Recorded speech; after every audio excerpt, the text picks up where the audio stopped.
Hello guys, welcome back to my channel M&M Talks. അപ്പോൾ ഇന്ന് ഞങ്ങൾ ദുബായിക്ക് പോകുന്ന വീഡിയോ ആണ് തന്നത്. ഞങ്ങൾ രാവിലെ നേരത്തെ ഇറങ്ങിയിട്ടുണ്ടായിരുന്നു. പിന്നെ നെടുമ്പാശ്ശേരിയിലെത്തി. കുറച്ച് കഴിഞ്ഞപ്പോൾ അതിൻ്റെ ഇടയിലത്തെ സീനുകളൊന്നും എടുക്കാൻ പറ്റിയില്ല, ഭയങ്കര ബിസി ആയിരുന്നു.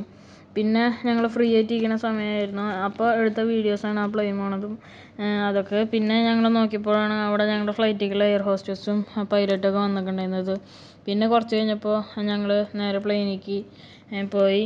അപ്പോൾ അവിടെ ചെന്ന് കുറച്ച് നേരമൊക്കെ ഇരുന്ന് ലഗേജൊക്കെ മുകളിൽ വെച്ച് ഇരുന്നു. എന്നിട്ട് അമ്മ അപ്പോൾ ഈ ടേണിങ് കഴിഞ്ഞപ്പോൾ അമ്മ പറഞ്ഞു റൺവേക്ക് എത്തി, ഭയങ്കര ജർക്കിങ്ങൊക്കെ ഉണ്ടാവും, അതുകൊണ്ട് വീഡിയോ എടുക്കണ്ടെന്ന് പറഞ്ഞു. അപ്പോൾ ആ സീന് ഞാൻ എടുത്തിട്ടില്ല. പിന്നെയാണ് മനസ്സിലായത് അധികം കുലുക്കം ജർക്കിങ് ഒന്നും ഉണ്ടായിരുന്നില്ല.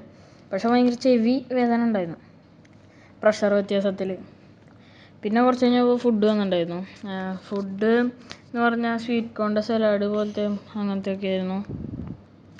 പിന്നെ അതിൽ ഒരു വെള്ള ബൗളിൽ കിടക്കുന്നതെന്ന് പറഞ്ഞാൽ ഈ ഡെസേർട്ടും പിന്നെ ഒരു കുപ്പി വെള്ളം, പിന്നെ നീല ടിൻ ഫോയിൽ കൊണ്ട് ഉണ്ടാക്കി പൊതിഞ്ഞിട്ടുള്ളതിൽ ഗ്രിൽഡ് ചിക്കനും, പിന്നെ വലിയ പാക്കിൽ ഈ സ്പൂണും നൈഫും അതൊക്കെ. പിന്നെ ഞങ്ങൾ 2 മണിക്കൂർ കഴിഞ്ഞപ്പോൾ ദുബായിക്ക് എത്തി. പിന്നെ ദുബായിലത്തെ വിശേഷങ്ങളും വിശാലം.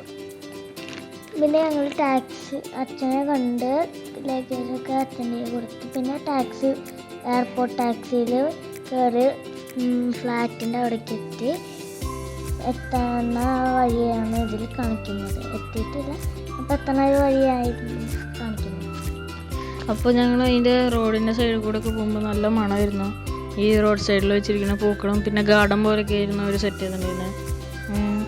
നല്ല വൃത്തിയും നല്ല സ്മൂത്ത് റോഡൊക്കെ ആയിരുന്നു. അതേപോലെ അധികം ട്രാഫിക് ഉണ്ടാവാറില്ല. പിന്നെ ഞങ്ങൾ അന്ന് വൈകുന്നേരം ഞങ്ങൾ ജയ്പുട്ട് ദിലീപിൻ്റെ കടയില്ലേ ജയ്പുട്ട്, അവിടേക്ക് ഞങ്ങൾ പോയി. പിന്നെ അന്ന് തന്നെ നടക്കാനൊക്കെ ഇറങ്ങി. ഈ സൈഡിൽ ഇതൊക്കെ ഉണ്ടാവും, ഗാർഡൻ പോലെ സ്ഥിതിരിക്കുന്നു ഞാൻ പറഞ്ഞ പോലെ. പിന്നെ അവിടുത്തെ ബസ്സിൻ്റെ അകത്തൊക്കെ ഫുള്ള് AC യും നല്ല ഹൈറ്റുള്ള ബസ്സും ഭയങ്കര സ്പീഡൊക്കെയാണ് ബസ്സിനൊക്കെ. അപ്പോൾ സബ്സ്ക്രൈബ് ചെയ്യുക, ഷെയർ ചെയ്യുക, കമൻറ്റ് ചെയ്യുക. ബൈ.